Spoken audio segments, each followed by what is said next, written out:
So we've got a D results, haven't we? Yeah. How do we track what's scanning on? How can we pull stuff into Power BI off the web?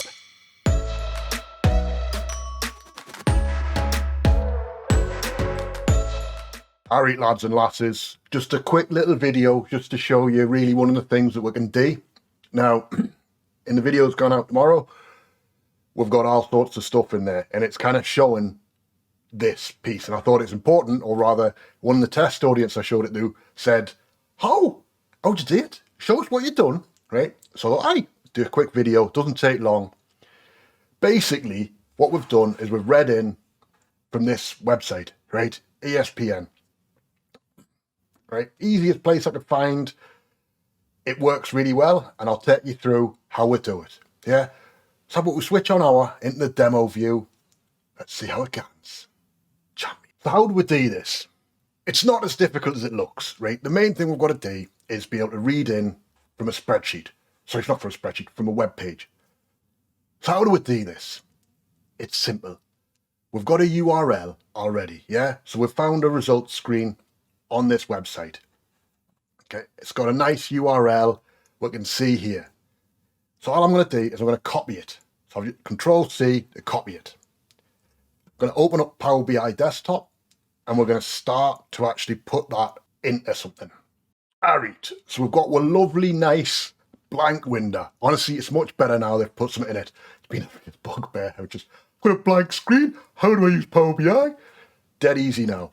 It's telling them we need to get with data, right? So what we're going to do is we're going to get data. We'll come down. We're going to pick web, right?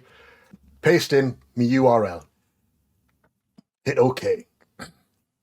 Okay, it's going to come back and it's going to say to me, what do you want to load? Now, if we look, we've got table 1. So it's already found there's a decent table in there, right? Obviously, every website is different depending on what you've got. Okay, so we're going to pick that and click OK, or rather, transform the data. Remember, not clicking OK, we're not clicking the yellow load, we're going to click transform data. Thanks, Microsoft. Make that one the yellow one in future, please. So now I've got here, right? This is one table or 1 year's data, right? If we go back to the website, or if we look at the URL, so if we're going back, let's tell you what, let's go into the advanced editor here. So we can see if we zoom in here, here's the URL, right? I hope you can see there's a year in there, right? So the first thing we need to do is just, if we substitute this for a variable, or a parameter, sorry, because it's in M, a parameter, we can then do something with that, right? The other thing that you've got in here is you've got a team. Team equals 5, right? So team equals 5 is South Africa. There's different teams with different numbers. England is 1, Ireland is 2, I think. Wales is 3, 4, you know. So you'd have to go through the website where we're doing it, you know. You could even, I was looking at this and I was thinking, oh, I could probably do this with all of it and actually pull back a full history and build a full rugby database if you really wanted to, right? We've got this. First thing we need to do, remember, is build a parameter for this. So how we're going to do parameters. Tell you what, let's zoom back out again. So for parameter, we need to go and manage the parameters. We're going to create a new parameter. Current value, tell you what, let's go with 1993. So we've got a different year from what we had before, yeah? And this is the important thing. You need to make sure from the type, it's text. Okay, if you leave it as the generic any, right, M doesn't work with that. If you remember some of the other videos we've done, M is case and type sensitive. So you need to make sure you set these to text, right? Dead simple, text there. Got 1993 as a text value. Come back to here and we'll click on source, and you can see at the beginning where we've got 1992 highlighted now.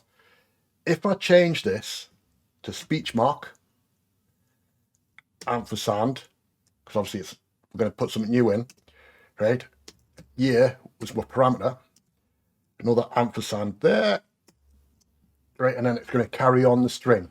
Going down to the bottom, we've still got results. And we can see from the year, from the date time, these are all from 1993. Yeah, if we zoom in here, you'll see 1993. That works. Champion. So I've built a table that's going to import it from a simple URL, right? We've taken the URL, we've put a parameter into it, so we can now kind of page through it if we wanted to. Next thing we need to do is to actually come down here and say, right, let's create a function. Let's call it get results. Click OK. So we've got a function now. We've got our sample table built. We've got everything done. Let's untick that. The next thing we need to do is pick the years that we want the data from. Now, there's ways you could do this, right? If you really want to, if you're deciding, hey, I've watched this video that he's done, right? I can get to the next level with this, right? You could do like a min year, max year, create a variable, create something that's going to go through and page through them all. For this, right? Because I know I'm just interested. 95 was the year that we had the results.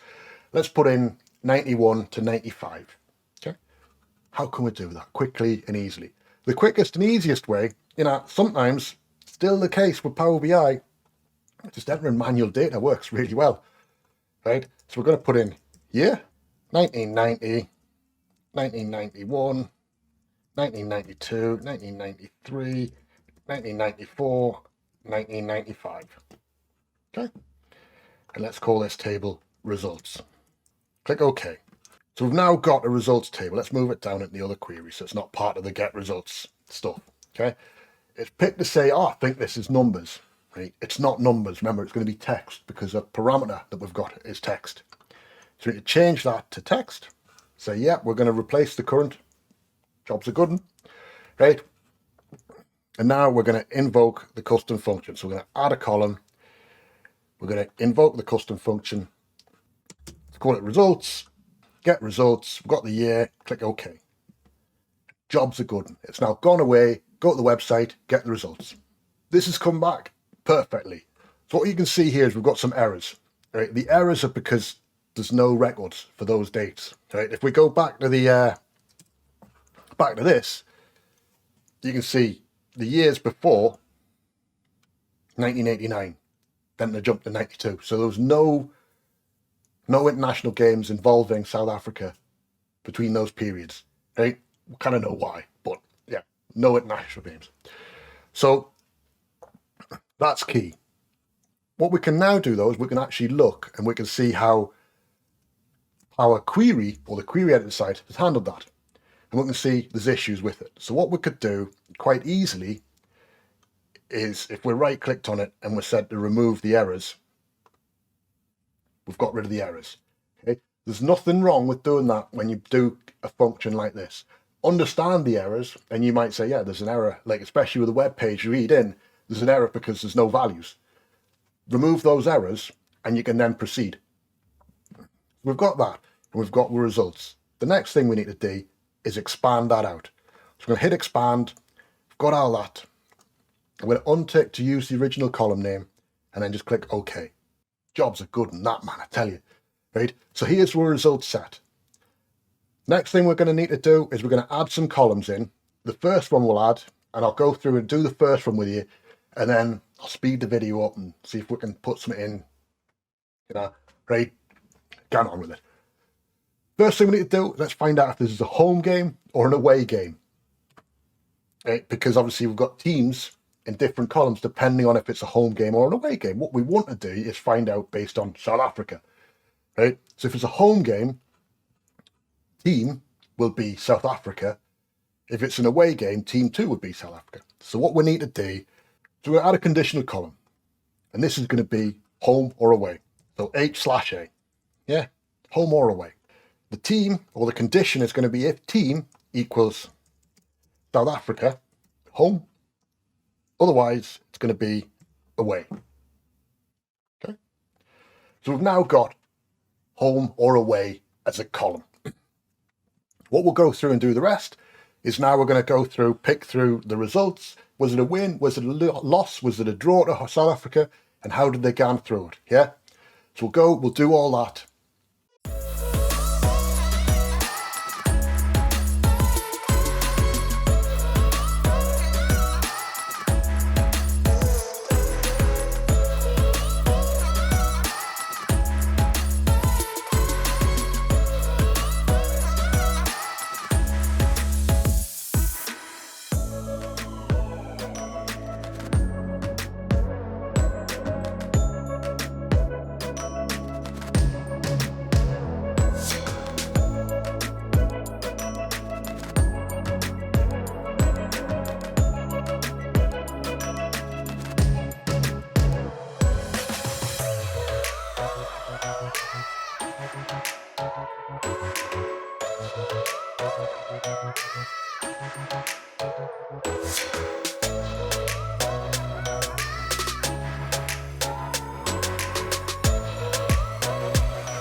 hope now you've seen really how we can start to build these data sets together. Yeah, quick and easy URL to a function, and then from that function using some add conditional columns, pretty basic stuff to do through the query editor, and suddenly I've got a fully fledged data set.